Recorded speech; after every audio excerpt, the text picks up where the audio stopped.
you know. And I used to say to him, what's the point of all this? You have all the money in the world you need. You have all the power you need. What's the point?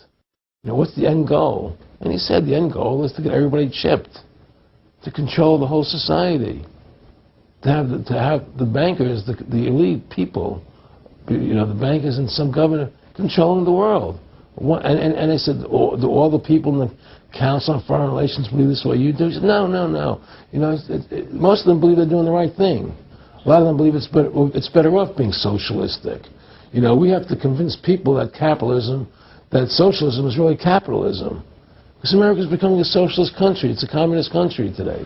And here we are, years later, after Aaron Russo points out that this is not a capitalist or free market country, but is really socialist. In fact, here's the cover of Newsweek. We are all socialists now. But this isn't the socialism the public thinks it is, where the government robs from the rich to give to the poor. Actually, it's always the big banks, the elites throughout history that fund socialism.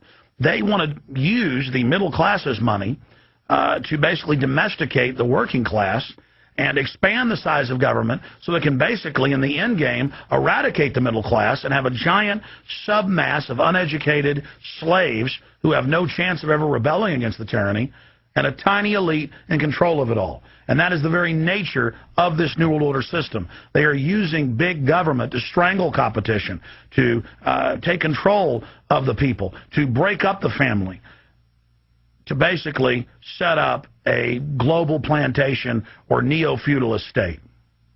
Well, one of the things they told me was that he was at the house one night, and he would talk, and he started laughing. He said, "Aaron, what do you think women's liberation was about?"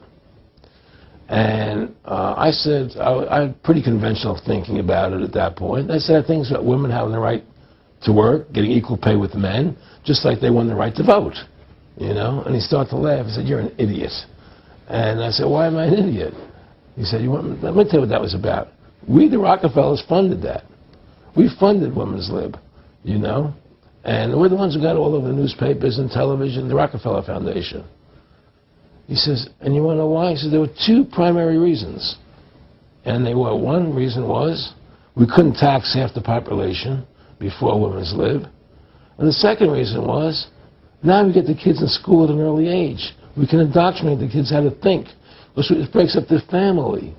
The kids start looking at the state as the family, as the school, as the officials, as their family, not as the parents teaching them. And so those are the two primary reasons for women's lib, which I thought up to that point was a noble thing. You know, when I saw their intentions behind it, where they were coming from when they created it, the thought of it, I saw the evil behind what I thought was a noble adventure. Aaron, did you know that Gloria Steinem, in one of her own books, now admits the CIA funded Miss Magazine? No, I had no idea about that. No, I never heard that. Yeah, we're going to... CIA funded Miss Magazine? Funded Miss Magazine with the stated goal of taxing women and breaking up the family. No kidding. I never heard that. Well, Nick told me. I mean, I know it, but not because I know the CIA was involved in it. Well, Gloria Steinem was proud of it. Oh, the CIA wanted to help me help women. No kidding. So they funded it, yeah. And of course, it's divide and conquer.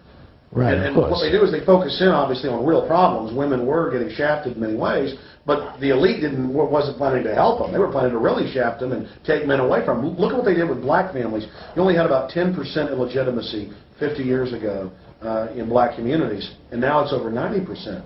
And look at welfare. You were going to give you some money, but you can't have a man in the house.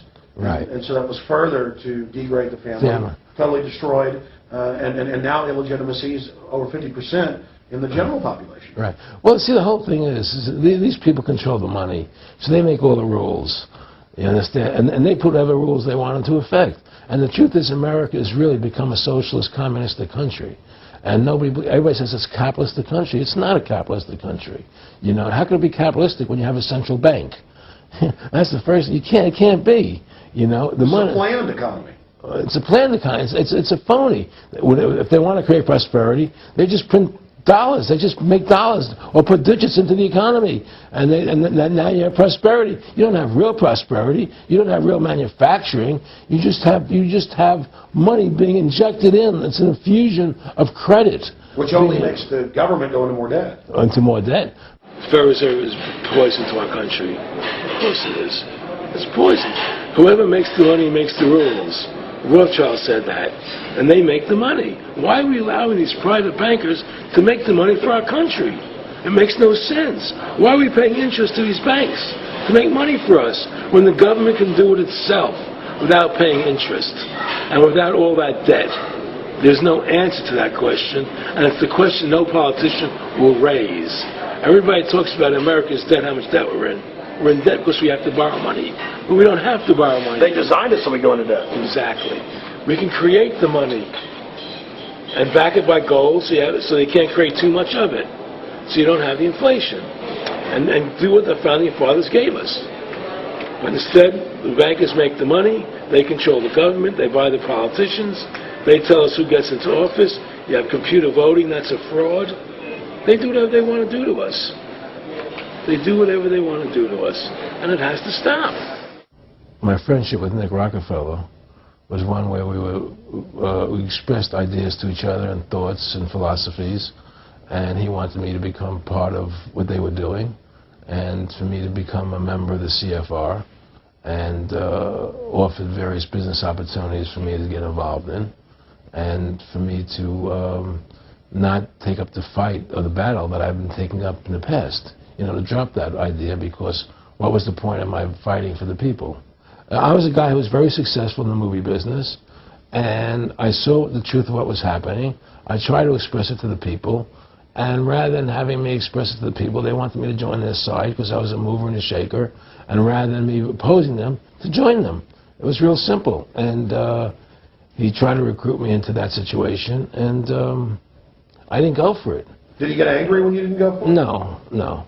And, you know, it's like, you know, I remember one time he said to me, you join us, so you have an ID card, Aaron, you know, you have a chip, and your chip will say KMA on it.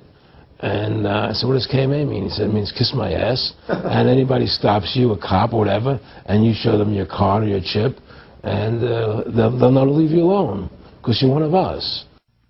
One of the central pillars of tyranny is that the establishment is exempt from the laws that they pass for the rest of us. We saw it in Rome. We saw it with Hitler. We saw Richard Nixon saying,